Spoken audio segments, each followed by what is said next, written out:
Momen yang telah dipersiapkan secara diam-diam oleh monarki Britania akhirnya tiba. Dan tidak ada satupun aspek dari peristiwa ini yang bersifat biasa. Raja Charles III sosok yang menanti selama 70 tahun untuk mengenakan mahkota, telah melakukan sesuatu yang tidak pernah dilakukan secara sukarela oleh seorang Raja Britania dalam hampir 1 abad terakhir. Ia memandang mahkota tersebut beban suci yang berat dan mustahil itu, lalu memilih untuk meletakkannya. Bukan karena terpaksa, melainkan karena setelah segala skandal, penyakit, serta puluhan tahun menunggu di bawah bayang-bayang ibunya yang begitu agung, Charles III memutuskan bahwa institusi monarki lebih penting daripada cengkeramannya atas tahta. Dalam pidato akhirnya kepada bangsa, yang disampaikan dengan ketenangan yang membungkam setiap kritikus yang pernah meragukannya, ia mengucapkan kote-kote yang akan bergema sepanjang sejarah Britania selama beberapa generasi mendatang. Mahkota harus diberikan kepada mereka yang mampu membuatnya bersinar paling terang. Renungkan sejenak. Ini bukan kisah seorang raja yang patah karena sakit. Ini adalah kisah seorang raja yang berani menatap sejarah langsung di matanya, berdamai dengannya, dan menyerahkan tongkat estafet sesuai syaratnya sendiri. Dari perspektif analis, keputusan ini mencerminkan kedewasaan institusional yang jarang terlihat. Charles tidak mundur karena kelemahan, melainkan karena keyakinan strategis bahwa monarki harus terus relevan. Ia memprioritaskan kelangsungan dan adaptasi institusi di atas ego pribadi, sebuah tindakan yang patut dihargai sebagai puncak pengabdian sejati. Mari kita bahas inti dari momen tersebut, yaitu pidato penutup Charles III. Pidato ini bukanlah pertunjukan seremonial, melainkan sebuah rekonsiliasi yang sangat pribadi. Ia membuka dengan pengakuan yang tenang mengenai penyakitnya, perjalanan hidupnya, serta kejelasan yang diberikan oleh penderitaan. Sejak diagnosis kanker pada tahun 2024 yang mengguncang persemakmuran hingga fondasinya, raja mengalami transformasi yang digambarkan oleh orang-orang terdekatnya sebagai perubahan yang luar biasa tulus. Ia berbicara tentang abdikasi bukan sebagai kekalahan, melainkan sebagai penyelesaian misi. Charles menarik garis lurus antara masa pemerintahan ibunya dan masa pemerintahannya sendiri, lalu dengan tegas mengarahkan pandangan ke putranya. Setiap masa pemerintahan memiliki tujuan spesifik, katanya. Ratu Elizabeth II adalah fondasi yang kokoh, dasar tak tergoyahkan bagi Britania modern. Charles sendiri adalah jembatan-jembatan yang sulit, rumit, dan kadang terluka antara tradisi, masa lalu dan tuntutan masa depan. Ia mengakui dengan jujur semua retak pada era pemerintahannya. Skandal, kebencian publik, serta periode ketika monarki terasa lebih seperti sinetron berpakaian mewah daripada simbol persatuan. Namun, ia menyatakan dirinya puas bukan lelah, bukan kalah, bukan diusir, melainkan puas. William dan Catherine, menurutnya, adalah janji monarki dengan relevansi zaman. Pasangan ini dibangun bukan untuk kemegahan abad ke-20, melainkan untuk realitas abad ke-21 yang penuh pengawasan digital dan penilaian instan. Dalam pandangan profesional saya, kejujuran telanjang dalam pidato ini sungguh luar biasa. Jarang sekali seorang monarki modern berbicara dengan tingkat kejujuran yang demikian. Pidato yang singkat namun tepat sasaran ini membawa bobot emosional yang menghancurkan secara halus. Ruangan dilaporkan hening selama beberapa detik setelah ia selesai, bukan keheningan keterkejutan, melainkan keheningan pengakuan. Semua yang hadir menyadari mereka baru saja menyaksikan sesuatu yang belum pernah dihasilkan monarki Britania dalam ingatan hidup. Seorang raja yang memilih tugas di atas ego, dan seorang manusia yang memilih institusi di atas dirinya sendiri. Sementara Charles menyelesaikan perdamaian terakhirnya dengan dunia. Sebuah operasi luar biasa telah berjalan penuh di balik layar. Penobatan Raja William kelima dan Ratu Catherine tidak diimprovisasi. Ia dirancang dengan presisi militer di koridor istana. Detail-detailnya telah dibagikan kepada Privy Council, menunjukkan bahwa transisi ini telah lama dipersiapkan secara matang. Dari sudut analisis strategis, pendekatan ini sangat bijaksana. Monarki yang mampu merencanakan suksesi dengan tenang dan terstruktur justru memperkuat legitimasi dirinya di mata publik. William dan Catherine mewakili generasi yang lebih selaras dengan tuntutan masyarakat kontemporer digital, transparan, dan berorientasi pada relevansi. Catherine, khususnya, telah membangun fondasi secara dayam-dayam untuk era baru ini, menjadi pilar yang tenang namun kuat di balik layar. Secara keseluruhan, peristiwa ini bukan akhir dari sebuah era, melainkan evolusi yang disengaja. Charles III telah menunjukkan bahwa kepemimpinan sejati kadang diukur bukan dari seberapa lama seseorang memegang kekuasaan, melainkan dari keberanian untuk melepaskannya pada waktu yang tepat. Transisi ini berpotensi membawa monarki Britania memasuki babak baru yang lebih cerah. Asalkan seluruh elemen istana dan masyarakat mendukungnya dengan visi yang sama. Ini adalah momen bersejarah yang layak dicermati dengan seksama. Publik Britania Raya saat ini menyaksikan proses perencanaan penobatan yang paling transparan dalam sejarah modern monarki. Di balik kemegahan tradisi, terdapat pendekatan yang sangat matang dan penuh pertimbangan strategis dari pihak istana. Dimulai dari Pangeran William, pakaian penobatannya dirancang sebagai perpaduan sempurna antara tradisi dan bobot institusional. Super tunika mantel panjang sutra emas yang megah dengan akar sejarah hingga Kekaisaran Bizantium akan dikenakan sebagaimana adanya selama berabad-abad. Ini bukan sekadar nostalgia. Super tunika merupakan vestment religius yang mengubah sosok yang memakainya menjadi sesuatu yang lebih besar daripada dirinya sendiri. Ia menjadi bahasa visual monarki yang menyatakan orang ini tidak lagi hanya milik dirinya sendiri. Bersama dengan itu, Imperial Mantle atau mantel emas berat yang dikenakan pada saat pemahkotaan sedang menjalani restorasi yang sangat teliti di bawah pengawasan langsung. Sulaman pada mantel tersebut sungguh luar biasa. Mawar Inggris, Tisel Skotlandia, Liak Wales, serta Shamrock Irlandia. Setiap simbol dipulihkan dengan telaten oleh para pengrajin terbaik di Britania. Simbol-simbol ini bukan sekadar hiasan. Mereka adalah dokumen konstitusional kerajaan Inggris yang ditulis bukan dengan tinta, melainkan dengan benang emas. William juga diproyeksikan akan memadukan jubah-jubah kuno tersebut dengan seragam militer paling prestisiusnya. Pilihan ini bersifat disengaja dan bukan sekadar upacara, melainkan pernyataan kepemimpinan. Ini mencerminkan seorang raja yang memahami perannya sebagai panglima tertinggi, yang memikul beban pengabdian nasional bukan sebagai hak waris semata, melainkan sebagai keyakinan pribadi yang mendalam. Pada bagian regalia, tongkat kerajaan dengan salib yang menyimpan berlian kalinan 1 seberat 530 karat berlian potongan bening terbesar di dunia, merupakan representasi kekuasaan duniawi. Dalam bentuk paling terkonsentrasi, bola kerajaan Sovereign's Orb yang melambangkan dunia. Kristen di bawah salib juga telah dipersiapkan khusus untuk genggaman William, dengan pemahaman penuh akan bobot sejarahnya. Namun, elemen yang paling banyak dibicarakan adalah penobatan Catherine. Istana telah memberikan petunjuk yang hoti-hoti, namun jelas bahwa akan terjadi pergeseran signifikan dalam tradisi. Mahkota Ratu Pendamping. Ketika Camilla dimahkotai pada 2023, ia mengenakan versi modifikasi dari mahkota Ratu Mary pilihan yang masih membawa beyang-beyang kompromi dan sejarah rumit. Sebaliknya, mahkota Catherine direncanakan tanpa bayang-bayang tersebut. Desain yang sedang dikembangkan menciptakan hubungan visual dan simbolis yang langsung antara Catherine dengan almarhum Ratu Elizabeth II, serta kemungkinan elemen warisan dari Putri Diana. Maknanya sangat mendalam. Istana tidak sekadar memahkotai seorang ratu baru. Ia sedang menyampaikan argumen visual kepada seluruh dunia yang menyaksikan. Inilah pewaris yang sah atas mantel martabat dan keanggunan. Garis keturunan ini tidak terputus. Ini bukan kompromi, ini adalah takdir. Bagi anak-anak mereka, transisi gelar juga dirancang dengan sangat terstruktur. Pangeran George akan mengambil peran sebagai Duke of Cornwall dan kelak Prince of Wales. Sebuah suksesi yang diawasi langsung oleh Charles dengan kebanggaan yang terlihat jelas. Charlotte dan Louis akan membawa gelar baru. Mereka dalam kerangka monarki yang telah menyelesaikan visi masa depan House of Windsor. Ini bukan rumah yang retak, yang diserahkan begitu saja, melainkan institusi yang telah dirampingkan, difokuskan, dan siap pakai pada tingkat kesiapan tertinggi. Di balik benang emas dan kemegahan seremonial, terjadi restrukturisasi kekuasaan kerajaan yang tak kalah pentingnya. Di sini cerita menjadi lebih kompleks, terutama menyangkut posisi Camilla. Selama bertahun-tahun,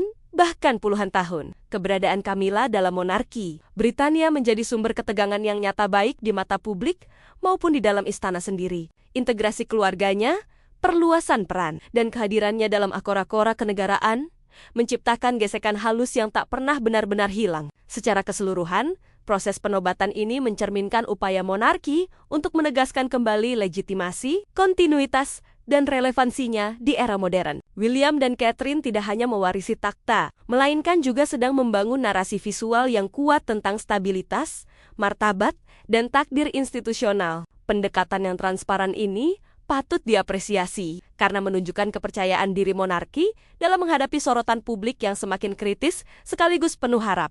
Tampaknya Pangeran William telah lama menyusun rencana yang matang. Dossier suksesi tahun 2026, dokumen internal yang telah difinalisasi oleh Privy Council dan mengatur Setiap aspek transisi ini merupakan peninjauan ulang mendasar mengenai siapa yang seharusnya berada di pusat monarki Britania. Kesimpulannya sangat tegas dan jelas. Camilla akan menyandang gelar Ratu Dowager. Itu sudah final, bermartabat dan menjadi batas yang tegas. Segala keistimewaan ekonomi, staf khusus, serta kehadiran rombongan pribadinya dalam acara kenegaraan resmi sedang dikurangi secara sistematis. Proses ini tidak dilakukan dengan cara yang dendam atau konfrontatif di depan publik, melainkan dengan efisiensi klinis yang tenang, ciri khas sebuah institusi yang memutuskan untuk tidak lagi mengaburkan batas-batas tertentu menurut sumber-sumber. Di lingkaran istana, serangkaian pertemuan telah digelar di mana Pangeran Welf, bahkan sebelum dokumen abdikasi disusun, menuntut batasan-batasan yang jelas dan spesifik. Penggunaan kediaman kerajaan, pendanaan bagi anggota keluarga extended yang tidak aktif bertugas, serta akses terhadap saluran komunikasi resmi kerajaan, semuanya telah dibahas, dikodifikasi, dan dibatasi dengan tegas. Filosofi utama William sepanjang proses ini adalah konsep slim down monarchy, bukan sekadar mengurangi jumlah personel, melainkan menciptakan kejelasan moral dan tujuan institusional bagi setiap orang yang mewakili mahkota. Ia pada dasarnya menyatakan bahwa hak monarki untuk tetap eksis di era modern bergantung sepenuhnya pada kepercayaan publik bahwa institusi ini mewakili sesuatu yang layak dipertahankan. Kepercayaan tersebut tidak akan bertahan jika monarki berfungsi sebagai panggung sosial bagi mereka yang hanya berada di pinggiran kekuasaan. Ini bukan keputusan yang mudah bagi Raja Charles yang telah bertahan-tahan menghadapi kompleksitas pribadi dan institusional pernikahannya dengan Camilla. Konsolidasi ini membawa bobot yang pahit manis. Namun Raja dilaporkan telah mendukungnya dengan pemahaman penuh bahwa inilah jenis koreksi yang diperlukan untuk memperkuat masa pemerintahannya dan yang harus diselesaikan oleh William kelak. Tindakan cinta terbesar Charles kepada putranya bukanlah abdikasi itu sendiri, melainkan memfasilitasi konsolidasi kekuasaan ini, sementara ia masih berada di posisi yang kuat untuk memberi legitimasi. Ia menanggung biaya politik dari koreksi tersebut agar William tidak perlu melakukannya. Seorang ayah yang memahami bahwa hadiah paling berharga bagi anaknya adalah lapangan yang bersih.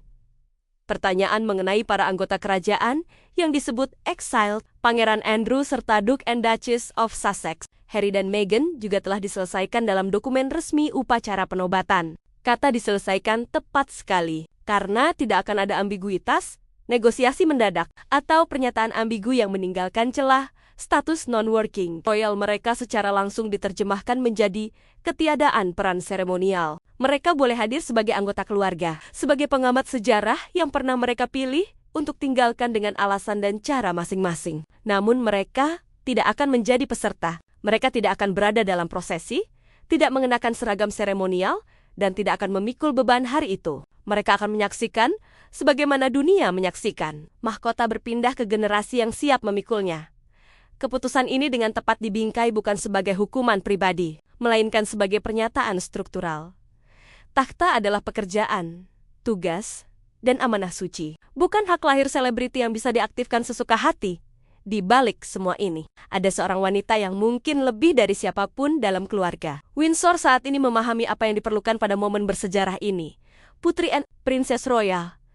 Bagi siapapun yang mengamati keluarga kerajaan dengan saksama selama 1,5 tahun terakhir, akan terlihat sesuatu yang luar biasa. Sementara yang lain sibuk berebut posisi, menciptakan berita utama, dan mengelola hubungan rumit dengan institusi, Anne hanya bekerja dengan tenang, tekun, dan disiplin besi yang menjadi ciri khasnya. Sejak diagnosis kanker, Raja Charles pada tahun 2024 memaksa evaluasi ulang terhadap durasi pemerintahan. Anne telah berkembang dari saudari pendukung menjadi arsitek kontinuitas utama. Ia kini memimpin komite upacara, mengawasi setiap detail penobatan, dari waktu fanfare hingga penempatan perhiasan mahkota. Ia menjadi jembatan antara raja yang akan mundur dan raja yang akan datang. Sebuah peran yang menuntut tidak hanya keahlian logistik, tetapi juga pemahaman mendalam tentang bobot emosional dan institusional momen ini yang paling krusial. Ia menjadi penjaga gerbang utama untuk keputusan paling sensitif dalam seluruh transisi, pemilihan regalia penobatan Catherine. Posisinya yang unik ini menjadikannya figur yang paling dihormati dalam memastikan transisi ini mencerminkan yang terbaik dari monarki Britania. Dalam dinamika monarki Inggris saat ini, reputasi Putri Anne sebagai figur yang sangat dihormati terletak tepat pada kepercayaan yang ia bangun, lintas generasi baik dari kalangan lama maupun generasi baru. para penasihat senior istana dan ahli konstitusi yang telah menghabiskan puluhan tahun di dalam sistem ini, mempercayai Anne karena selama 50 tahun pengabdian kerajaan, ia tidak pernah sekalipun mengutamakan kepentingan pribadi di atas lembaga yang ia layani. Sementara itu, sayap progresif modern di lingkungan istana, khususnya kelompok yang dekat dengan Pangeran William, juga menaruh kepercayaan kepadanya karena Anne telah menunjukkan pemahaman mendalam bahwa kelangsungan monarki bergantung pada kemampuannya untuk berevolusi secara bijaksana. Kualitas langka ini, respek yang diperoleh secara universal, menjadikan Anne sebagai jembatan yang sangat efektif. Di bawah kepemimpinannya, upacara penobatan sedang dibingkai bukan sebagai perayaan pribadi individu, melainkan sebagai misa untuk negara. Sebuah upacara jabatan, bukan kepribadian. Setiap keputusan mengalir dari prinsip ini. Anne adalah sosok yang mendorong dirilisnya peta jalan penobatan secara publik. Transparansi tanpa preseden mengenai lini masa suksesi ini telah berhasil membuat masyarakat Inggris merasa terlibat dalam proses transisi ini. Bukan sekadar menjadi subjek pasif. Dengan kejelasan khas dirinya, Anne memahami bahwa di era media sosial dan analisis instan, kerahasiaan hanya akan melahirkan spekulasi. Dan spekulasi pada gilirannya akan melahirkan ketidakstabilan. Dengan memberikan informasi kepada publik, ia sekaligus memberikan narasi yang kuat kepada istana. Karya Anne pada busana penobatan patut mendapat apresiasi tinggi. Ia secara pribadi berkoordinasi dengan Royal School of Needlework untuk memastikan bahwa super tunik dan mantel imperial membawa seluruh bobot simbolis kerajaan Inggris yang memasuki era baru. Di bawah instruksinya, terdapat penambahan halus pada sulaman simbol penghormatan terhadap keberagaman negara-negara, persemakmuran yang dimulai oleh Charles dan dilanjutkan oleh William. Ini adalah kesinambungan yang bukan sekadar pengulangan, melainkan pertumbuhan yang organik. Bagi Catherine secara khusus, keterlibatan Anne disebut sebagai sesuatu yang transformatif. Anne yang memfasilitasi diskusi mengenai pilihan mahkota, yang memahami argumen visual dan simbolis yang harus disampaikan melalui regalia, serta memastikan bahwa setiap pilihan yang tersedia bagi Catherine membawa resonansi sejarah yang kuat, sehingga dapat berbicara dengan jelas kepada dunia tanpa perlu satu kata komentar pun. Anne juga menjadi kekuatan pemersatu di belakang para anggota keluarga kerajaan yang aktif. Duke dan Duchess of Edinburgh, keluarga Gloucester, serta yang lainnya, semuanya berbaris di bawah kepemimpinannya. Pesan mereka terkoordinasi. Dukungan mereka tulus, dan kontras dengan fragmentasi masa lalu terlihat sangat tajam dan disengaja. Ketika Uskup Agung Canterbury mengangkat mahkota di atas kepala William di dalam Westminster Abbey, Putri Anne akan memastikan bahwa setiap detik menuju momen tersebut telah disusun, dilatih, dan disempurnakan dengan sempurna. Dunia akan menyaksikan sebuah kelas master tentang monarki, dan di belakangnya, dengan sikap tenang dan tanpa pamer yang menjadi ciri khasnya, berdiri Putri Royal. Mari kita bicara tentang perempuan yang berada di pusat era baru ini. Catherine, Princess of Wales, yang sebentar lagi akan menjadi Ratu Catherine di kalangan istana. Ada satu frasa yang digunakan untuk menggambarkan perjalanannya menuju takhta, frasa yang syarat makna dan bobot succession of grace. Ini bukan istilah pemasaran. Ini adalah gambaran nyata dari 10 tahun penuh pilihan baik publik maupun pribadi yang telah membangun fondasi kepercayaan publik yang mungkin merupakan aset paling berharga yang dimiliki monarki saat memasuki babak baru. Catherine masuk ke salah satu keluarga paling diawasi di dunia sebagai perempuan muda, tanpa garis keturunan kerajaan, tanpa persiapan institusional, dan tanpa peta jalan. Ia menghadapi tekanan luar biasa obsesi media, perbandingan dengan Diana, politik internal istana, dan baru-baru ini krisis kesehatan pribadi yang berat dengan ketenangan dan martabat, yang konsisten membungkam para pengkritiknya. Ia tidak berusaha mendefinisikan ulang institusi agar sesuai dengan keadaannya. Sebaliknya, ia membentuk dirinya untuk memenuhi tuntutan institusi tersebut. Dengan melakukan itu, ia mengubah pemahaman publik tentang seperti apa seorang ratu modern seharusnya. Perbedaan ini sangat penting dalam konteks transisi saat ini. Kontras antara perjalanan Catherine dan perjalanan Camilla tidak dibuat secara kasar, tetapi dilakukan dengan sengaja. Naiknya Camilla, apapun kualitasnya, membawa aroma negosiasi yang kuat. Statusnya diperoleh melalui ketekunan, manajemen politik, dan pelan-pelan mengikis resistensi publik. Ia memperoleh suatu bentuk penghargaan. Tetapi penghargaan yang datang dengan enggan di akhir perdebatan panjang dan rumit. Catherine tidak memerlukan perdebatan semacam itu. Legitimasi dirinya bukan hasil negosiasi ia diakui begitu saja. dan ada perbedaan yang sangat mendalam antara keduanya. Dengan pengawasan strategis Putri Anne dan Privy Council, istana memastikan bahwa setiap elemen penobatan Catherine memperkuat perbedaan ini. Pilihan regalia dirancang untuk menciptakan percakapan visual langsung dengan almarhum Ratu Elizabeth II, sosok yang paling dipercaya dan dicintai dalam ingatan modern. Hasilnya adalah transisi yang anggun, kuat, dan penuh makna sebuah suksesi yang bukan hanya soal hak darah, melainkan juga soal karakter, kesabaran, dan rahmat yang diperoleh melalui waktu. Ratu yang dicintai di era modern ini, pemilihan perhiasan tertentu, mahkota bersejarah tertentu, serta objek-objek simbolis yang dipilih dengan cermat, semua itu dirancang untuk menyampaikan satu argumen yang sama berulang kali, dalam bahasa yang tidak memerlukan terjemahan. Ini adalah suksesi yang sah. Ini adalah tugas yang telah dipenuhi. Inilah sosok ratu yang seharusnya. Bagi masyarakat Inggris yang telah melewati puluhan tahun drama kerajaan, skandal, dan perpecahan, argumen ini menyentuh dengan kekuatan yang sangat khusus. Kesehatan. Catherine yang sempat terganggu baru-baru ini juga menjadi bagian penting. Ia menanganinya dengan martabat yang kini menjadi salah satu momen paling menentukan dalam narasi publiknya. Di saat ia bisa saja sepenuhnya mundur, ia justru memilih keterbukaan. Ketika dunia mengharapkan pertunjukan sempurna, ia memberikan sesuatu yang lebih langka dan berharga. Kerentanan manusiawi yang tulus, namun dikelola dengan anggun mutlak. Charles sendiri menyebut kualitas ini sebagai salah satu alasan utama yang meyakinkannya bahwa masa pemerintahan baru telah siap. Ia menggambarkan Catherine bukan sekadar menantu perempuan, melainkan sebagai tujuan akhir yang selama ini menjadi arah jembatan yang ia bangun. Ini adalah bahasa seorang pria yang memahami bahwa warisannya tak terpisahkan dari sosok Catherine. Saat bersiap mengenakan mahkota, Catherine membawa serta bukan hanya satu dasawarsa pengabdiannya yang luar biasa, tetapi juga kepercayaan diri yang telah pulih dari sebuah institusi yang sempat bertanya-tanya, apakah ia mampu memulihkan otoritas moralnya? Ia adalah jawaban atas pertanyaan itu. Dan dunia yang menyaksikannya melangkah menuju momen tersebut di Westminster Abbey akan menyadarinya dengan jelas bagaimana sejarah akan menilai Charles III. Jawaban atas pertanyaan itu tentu akan sangat berbeda, tergantung pada periode mana kita melihatnya dalam 30 tahun terakhir. Pada tahun 90-an, warisannya tampak akan didefinisikan oleh kegagalan pernikahan pertamanya dan preferensi publik yang hampir bulat terhadap Diana pada tahun 2000. Bayang-bayang Camilla masih menyelimuti setiap upaya membangun citra publik yang koheren. Bahkan di awal masa pemerintahannya, banyak kritikus mempertanyakan apakah ia datang terlambat, terlalu rumit, dan terlalu terbebani untuk meninggalkan jejak yang berarti. Kemudian datang penyakit, kemudian datang keputusan besar. Dan kini, saat mahkota berpindah dari kepalanya kepada putranya, vonis sejarah sudah mulai ditulis dan jauh lebih murah hati, jauh lebih bernuansa daripada yang diperkirakan siapapun.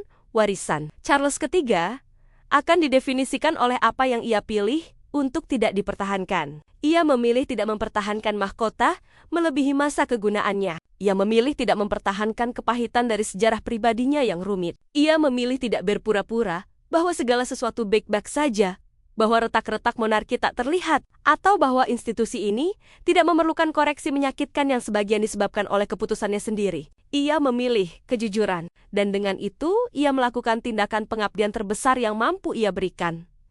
Kejujuran institusional inilah yang disebutkan oleh orang-orang terdekatnya sebagai kualitas paling mengejutkan darinya.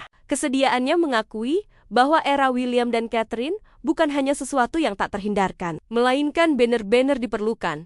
Adalah kualitas yang akan bertahan lebih lama daripada apapun. Ia membersihkan semak belukar moral. Ia menangani retakan struktural yang diciptakan oleh generasinya. Ia memfasilitasi transfer kekuasaan yang menempatkan monarki pada posisi lebih koheren menghadapi abad ke-21 daripada yang pernah ada dalam beberapa dasawarsa terakhir. Ini bukan hal kecil. Ini adalah sesuatu yang luar biasa.